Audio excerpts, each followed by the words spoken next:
thinking about the Constitution again? When people start writing phrases from the Constitution on rocks and throwing them through windows, that's when they're going to start thinking about it. When people start shooting at politicians, that's when they're going to go, yo, you know what? That's right.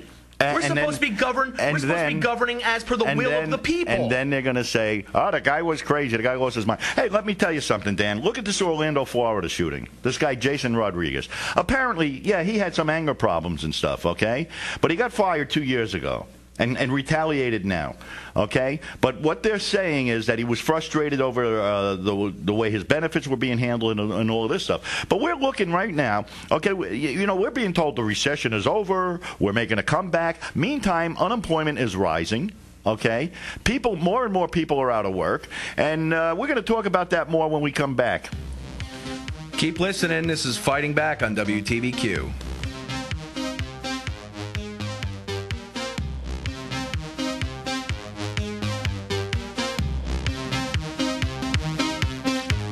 Welcome back to Fighting Back. I'm Dan Travis. And I'm Brian Daniels. And Dan, if you don't mind, I'd like to get back to this whole thing in Florida just briefly here.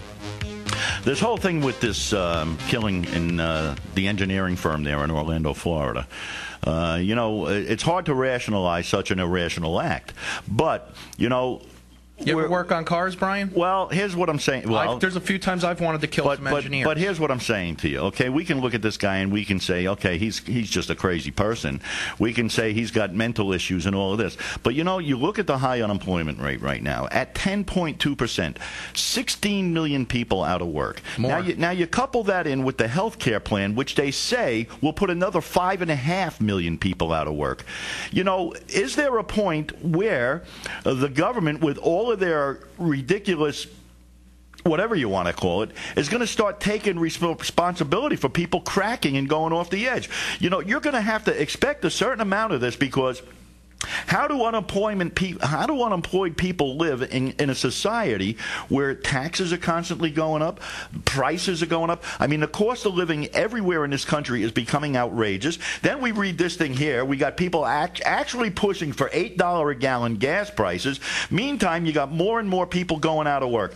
How can you expect people, you know, we all have different tolerance levels. You know, and we all have different situations in our life. Some of us are more well off than others. You know, not everybody's wealthy like you and I. You know, yeah. But you know, there is a breaking point for everybody.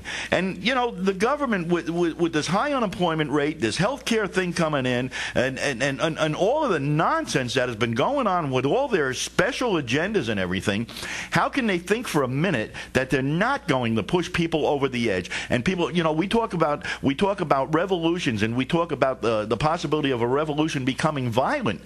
They're pushing this. They're making this. They're going to make sure that this happens. I've mentioned that in past shows, Brian, that I have begun to feel that the powers that be, whoever they are, if you're a conspiracy theorist, they might be the NWO. If you're a regular person, you just might believe that they're the people that run the government. But the powers that be, whomever they are creating a situation, they're creating the circumstances to force the hand of the American people into a violent revolution. That's right. They're pushing people over the edge, Dan. Everybody has a breaking point, and they're driving people to that. And then when people reach that breaking point, everybody says, oh, the guy was crazy. He had issues. He was a nutcase. You know what? It could happen to any one of us, given the proper situation, given enough stress to cause that to happen. It could happen in any one of us. Well, you know, you mentioned the $8 a gallon gasoline thing again. You know, consider this. Think back to when the recession really started. When did people really start having problems paying for their mortgages? It was when gas prices started to climb, okay? That's right. And those gas prices climbed in an unprecedented steep curve, okay? So, and yet there was no basic economic reasoning behind the climb for the gas prices. So again, maybe I'm a conspiracy theorist, but I look at it and I say somebody had a hand in that. Somebody had to be saying, well, let's push these prices up, okay? And that was the straw that broke the camel's back. And right now, we just passed the gas station. Gas was what I think it was $2.79 a gallon, okay? I think so, yeah. Diesel was $2.99. another $1 a gallon. Remember when diesel was less? No, you don't remember that far back. I do. The last gas crisis. Do. Yeah. I do. And there was a technical reason for that at the time, which has now apparently gone out the window. It didn't cost as much to refine it or something. Right, yeah. right. But apparently now it does. I don't know. I think these people were full of it. Yeah. But how many people are 50 cents a gallon of gasoline away from losing their house? Oh, ridiculous. How many people are $1 a gallon of gasoline away from losing everything they own? How many people are 50 cents a gallon away from not being able to afford to go to work? Yeah. I mean, it's a joke. Well, you got to figure if somebody's making $8 or $9 an hour, and gas is $3, $4, $5 a gallon. At some point, it pays to sit at home and watch TV. Well, you know, if you're going to go broke, you might as well do it in a lazy boy. Not everybody has the luxury I do of walking out of this studio today and getting into a beautiful 1997 Toyota Camry. You know, not everybody has that luxury. You know, but it's true, Dan. They're pushing people over the edge. You know, you're talking about foreclosures before and stuff when gas prices went up. And not to change the subject because we're going to get into this other thing you have here about the marriage law. But I just heard this week on the news that banks now, because of the high rate of foreclosures, banks are now willing to rent the house back to the person that owned it before. And you know what's funny about that? So they can continue living there. Here's something really funny about that because you too, okay?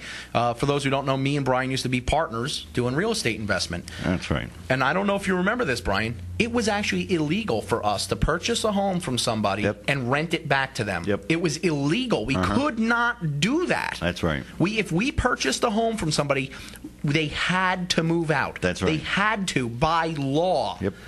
And all of a sudden now we're changing the laws so that the banking system doesn't. Well, collapse, that's a whole democratic anyway. thing too. You know, you just change the laws to suit you.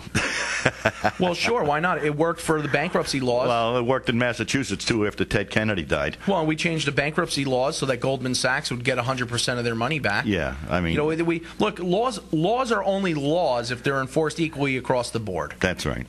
You know, speaking of which, though. Yes, I know. We got to get into that. We do. This whole thing up in Maine, this is one of those subjects where, you know, in general, I tend to be along the same political philosophy lines of most conservatives, just because I'm a fiscal conservative and I believe in individual responsibility, as most conservatives do.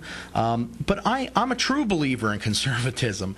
I honest to God, believe in small government conservatism. And I don't understand that there's any other kind of conservatism out there. As a matter of fact, for those who are listening, you can go to blogspression.com and you'll see actually the top story on there today is actually spell that for me. blogspression.com. Okay, you're moving on to the finals. That's right. The top article on there right now is an article I wrote last night about this issue. And for some reason, this is becoming my issue. This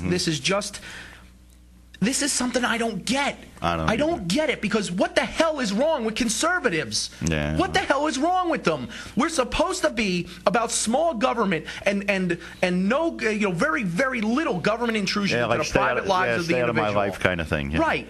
And yet we turn around in a handful of instances and we beg the government to make other people live their lives the way we want them to. Well, why? That is so hypocritical. And this whole thing up in Maine, they say they repealed the gay marriage law. They didn't repeal a gay marriage law. There was no law that said it was okay to be gay and married. Why? Because you don't need a law to say that.